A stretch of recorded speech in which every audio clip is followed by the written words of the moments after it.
No blessing. What an odd view Mother takes of life, thought John, as he went whistling along the road towards the house of Justice Burns, to whom his uncle had been butler, and in whose hands he had left his savings. Mother always seems to feel as if she were on a journey, with her staff in her hand, and her bundle on her back, though she has bided these 30 years in that little cottage where I was born. She's always thinking of getting on to another world, and perhaps since father has gone there that's natural enough, for he was the light of her eyes. But I take it this world is a very good world, and I'm in no hurry to leave it. I mean to settle down and thrive in that little public house which is to be let at such a bargain, drive a good business, make plenty of money, and then ask little Dinah to come and share my home. A lucky legacy that of my uncle's, and come at a lucky time. Mother may say what she likes, there's nothing better in life than a little hard cash, except a great deal of it. And John Carey laughed gaily to himself as he pulled the bell at the justice's door.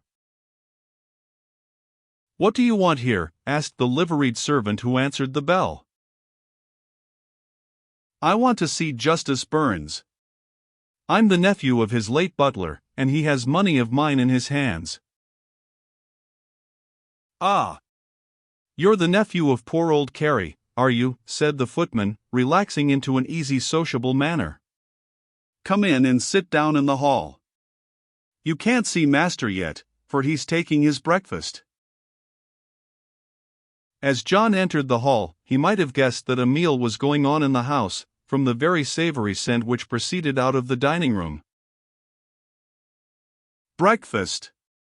Why, it's nigh noonday," cried honest John, who had already taken his dinner. "It's plain the justice ain't up with the lark." "You wouldn't be up with the lark neither, if you had such nights as he has," said the servant, who was inclined for a gossip. "The justice is a martyr to gout, suffers misery, he does, and makes everyone about him miserable too, I suppose to keep him company." "I should say his gout doesn't take away his appetite," observed John, glancing at a steaming dish which the butler was carrying in at that moment to his master. The footman shrugged his shoulders. "There's the mischief," said he. "The more the justice suffers, the more he eats, the more he eats, the more he suffers, but he can't do without his turtle and venison, his sauces and wines. Doctor and cook, he keeps both of them at work. I'd not have such legs as he has for £10,000 a year, they're swelled as big as two, and he can hardly get up from his chair, we've to wheel him from one room to another. 'Twould have been better, maybe, for the justice if he'd had to follow the plough at sunrise, and get a good appetite for his bread and cheese," observed John, glancing down with some satisfaction at his own active powerful limbs, that had never suffered from an hour's disease. "Oh! I often say that it would have been a good thing for him, if he'd had to work hard for his bread, clip hedges or break stones on the road," said the talkative footman. "But there's his bell, I must answer it at once, for he's mighty easily put out when a fit of the gout is upon him." "Well, maybe hard cash, even a great deal of it, is not always a blessing," was the thought which John Carey had leisure to turn well over in his mind during the half-hour which he had to wait while the justice was eating and drinking in misery and pain, wasting on gluttonous indulgence that money for which he would one day have to render a strict account. At last the justice was ready to see John Carey in the study. The young countryman, as he trod the Turkey carpet of that luxurious room, looked with mingled pity and contempt on the owner of so much wealth, bolstered up with cushions, and swathed in flannels, with the peevishness of suffering written upon his red bloated face. John could not help thinking of the cheerful patience of his own father during sickness, and the thankful pleasure with which he had received every little comfort, as a direct gift from his God. "What's this you want, your uncle's legacy?" "I don't know why he should have bothered me with a petty matter like this," said the justice peevishly, when John had explained his business. £30, is that the sum?" "Yes, I remember. I was writing out a check for it last night when I was taken so ill that I could scarcely hold the pen in my fingers." The justice looked as if it were a labor and pain to him now to open the desk before him with his swollen gouty hands, and he had hardly taken out the check when his servant ushered in the doctor. There, go, they'll cash it for you in Argyle Street. I can't be plagued with business, said the justice hastily, motioning to John to quit his presence. Young Carey hurriedly put the check into his pocketbook and left the house, feeling that he would not change places with that wretched Dives, who lived but for self, even if there were no danger of the place of torment succeeding the state of luxury of him who fared sumptuously every day. I'm thirsty, and I've a long trudge before me, said John to himself. I'll just step into the little inn yonder, and refresh myself with a tumbler of beer. John found in the White Hart Sam Soames, a man with whom he had but a slight acquaintance, the less the better, as Mrs. Carey often had said. No one who looked at Sam as he sat with his elbows rubbing through his sleeves, with his battered hat, dirty shirt, and poverty-stricken aspect, would have guessed that he was a skilled workman, who could win 2 guineas a week. Sam had earned a great deal of money in his time, but as fast as he made it, the gold seemed to slip through his fingers. It might be said of him in the forcible language of Scripture, he earneth wages to put into a bag with holes.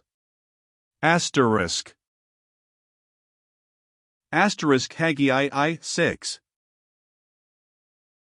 Never had John's father, through all his long sickness, when he had no power to earn a shilling, known the actual want which was staring in the face of this man, who had no one to blame but himself that he was not one of the most thriving workmen in the town where he lived. Money had come and had gone, a blessing was not upon it. John Carey was of a kindly, sociable temper, such as scarcely suited his nickname of Young Lion. Worthless as he knew Sam Soames to be, he pitied his wretched condition, and was willing to do him a kindness. He treated Soames to beer, and while the 2 men drank together, John chatted freely with his companion over his own affairs. Carey told Soames of the legacy which had been left by his uncle, and of the cheque for £30 which he was going to get cashed in London. In his openness of heart, the young lion told him moreover of his own plan of partnership with Brace, and invited Sam to come and look in on him sometimes when he should be landlord of the Jolly Ploughboys.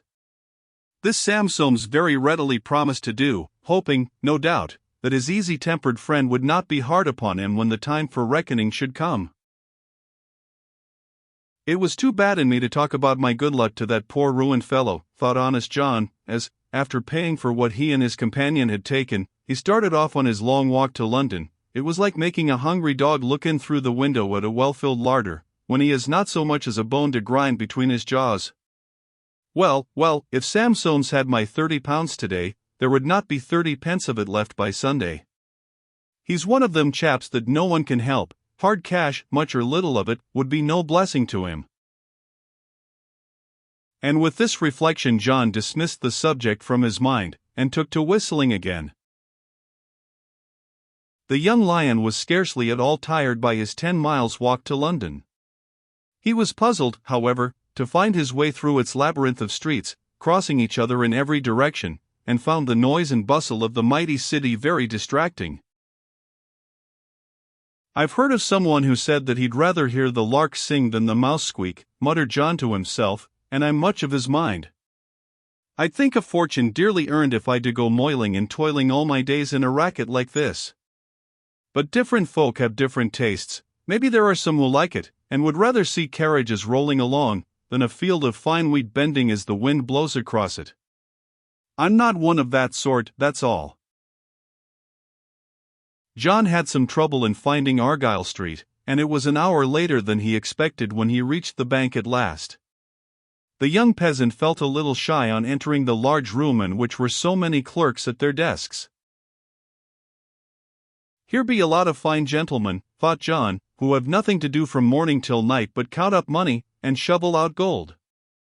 How tired one would get of the clink of it, and the endless summing and reckoning. I'd rather by far sow beans.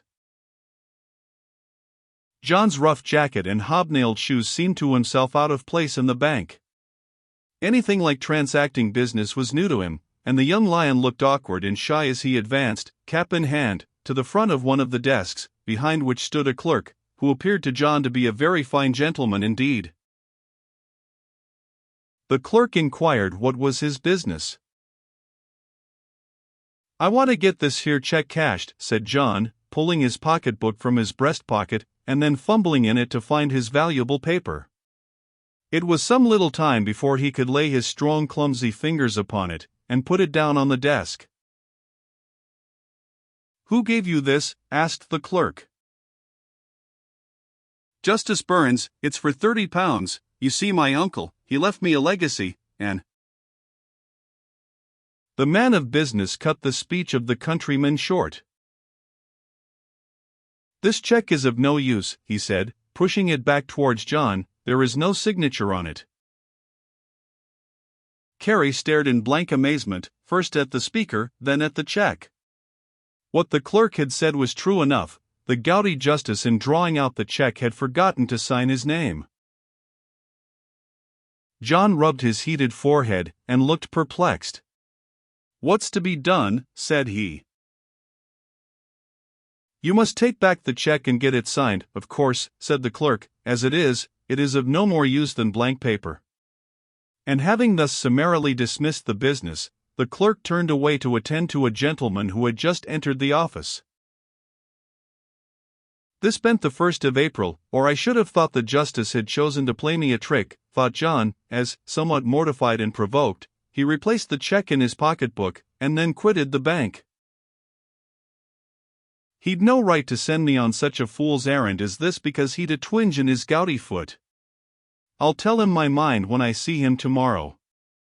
I'll just go and refresh myself now a bit, for an hour of walking about this babel takes more out of a fellow than a day spent in hedging and ditching. I'll buy the few things I want, and then get home as fast as my legs will carry me. I shall be ashamed to tell Dick Brace that I've lost a day's work, and had a 20 miles walk for my pains. 'Twill always be coming up as a joke against me.